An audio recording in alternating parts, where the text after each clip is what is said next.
नमस्कार, मेरा नाम रमेश तिवारी है। मेरे इस चैनल पर आपको पैसे से जुड़ी कई जरूरी जानकारी शेयर करने की कोशिश होती है। जो लोग बैंकों में फिक्स डिपॉजिट करते हैं उनके लिए एक बहुत अच्छी खबर है। स्टेट बैंक ऑफ इंडिया और एक्सिस बैंक इन दोनों ने ब्याज दरों में बढ़ोतरी की है, 0.5% तक। ये दोनों बड़े बैंक हैं, इसलिए उम्मीद है कि बाकी दूसरे बैंक भी इसी राह पर चलेंगे। स्टेट बैंक ऑफ इंडिया ने जो बढ़ोतरी की है उनमें ज़्यादातर कम टाइम वाले फिक्स डिपॉजिट हैं। अब जनरल कस्टमर के लिए स्टेट बैंक ऑफ इंडिया 7 दिन से लेकर जो 10 साल तक के फिक्स डिपॉजिट हैं उन पर 3.5% से लेकर 7% तक इंटरेस्ट रेट दे रहा है। इसके मुकाबले एक्सिस बैंक थोड़ा ज़्यादा है, वो 7.10% तक इंटरेस्ट रेट दे रहा है। अब सवाल है कि फिक्स डिपॉजिट के रेट आखिर बढ़ क्यों रहे हैं। ऐसा इसलिए है कि बैंकों के पास कैश यानी नकदी की कमी हो गई है और यह संकट पिछले 8 साल में सबसे बड़ा माना जा रहा है। बैंकों में जिस तेजी से फिक्स डिपॉजिट बढ़ रहा है उससे ज़्यादा तेजी से उधार मांगे जा रहे हैं।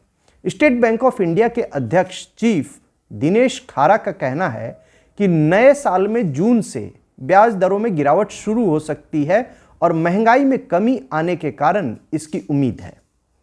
हमारे देश के बैंकों ने बताया है कि उनके यहाँ फ्रॉड बढ़ रहे हैं। 2 साल में फ्रॉड डबल के करीब हो गए। 2020-21 में ये 7,000 के करीब थे और 22-23 में अब ये 13,000 से ज़्यादा हो गए। लेकिन इसमें डूबने वाली रकम तेजी से घट रही है।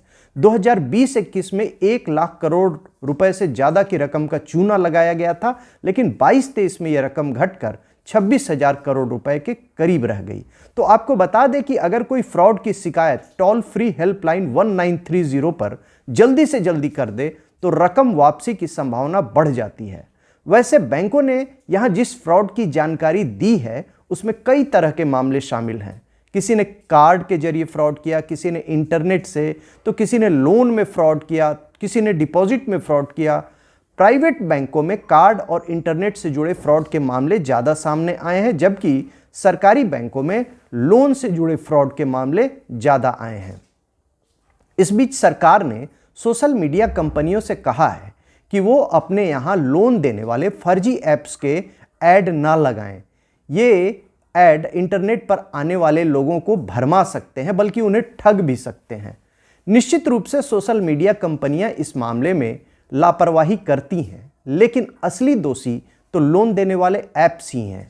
पिछले 10 साल में ऑनलाइन तरीके से लोन देने की रफ्तार तेजी से बढ़ी है और इसमें एक बड़ा हिस्सा उन लोन ऐप्स का है। अब ये हिस्सा कितना है ये अनुमान लगाना बहुत मुश्किल है, क्योंकि ज़्यादातर ऐप्स अवैध हैं, इलीगल हैं। रिजर्व बैंक की एक स्टडी में पाया गया कि अलग अलग ऐप स्टोर पर 1100 लोन देने वाले ऐप हैं, इनमें करीब 600 इलीगल हैं।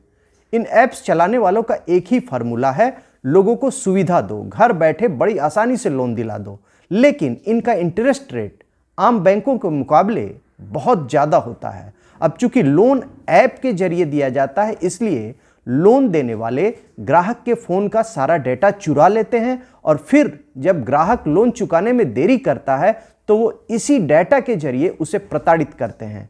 कभी वो उसके फ़ोटो में छेड़छाड़ करके ग्राहक को बदनाम कर देते हैं, कभी उसके कॉन्टैक्ट लिस्ट में जो मौजूद जितने भी कॉन्टैक्ट हैं उन सभी को गलत मैसेज देकर बदनाम कर देते हैं।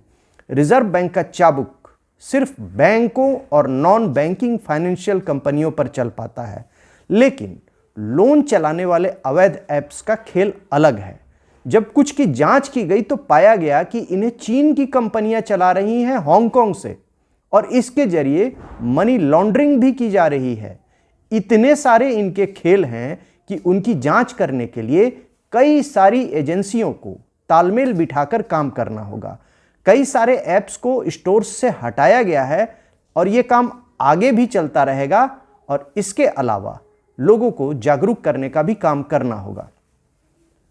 न्यू ईयर बेहद सामने है, लेकिन हवाई सफ़र में पहले जैसी भीड़ नहीं दिख रही है। इस वक्त हवाई किराए अक्सर बढ़ जाया करते थे, लेकिन अभी जो रिपोर्ट मिली है उसके मुताबिक इस बार जितने भी हॉलीडे डेस्टिनेशन हैं वहाँ के हवाई किराए में बहुत ज़्यादा बढ़ोतरी नहीं देखी जा रही है, बल्कि कई रूटों पर तो एयरलाइंस डिस्काउंट दे रही हैं। दिल्ली गोवा, दिल्ली कोची, मुंबई श्रीनगर जैसे बिजी रूट्स पर भी डिमांड बहुत ज़्यादा नहीं है। 31 दिसंबर से पहले मुंबई से दिल्ली की नॉन स्टॉप फ्लाइट का किराया सामान्य ही है 5,000 रुपये के करीब। पिछले साल इसी दौरान इस रूट का किराया 14,000 रुपये से 15,000 रुपये के करीब था। दिल्ली से गोवा की फ्लाइट के लिए 8,700 का रेट मिला, जो सामान्य ही है। आकाशा एयर ने तो ईयर एंड पर 30% डिस्काउंट की घोषणा कर दी है, जबकि विस्तारा ने क्रिसमस सेल का प्रोग्राम चला रखा है। इसी तरह एयर इंडिया एक्सप्रेस ने भी डिस्काउंट का ऐलान कर रखा है। तो मेरी कोशिश होती है कि आपको इसी तरह की जानकारी रेगुलर दूं। ये जानकारी आपके किसी नज़दीकी के काम भी आ सकती है। आप इसे शेयर कर सकते हैं और आप चाहें तो इसे लाइक और सब्सक्राइब भी करें। शुक्रिया।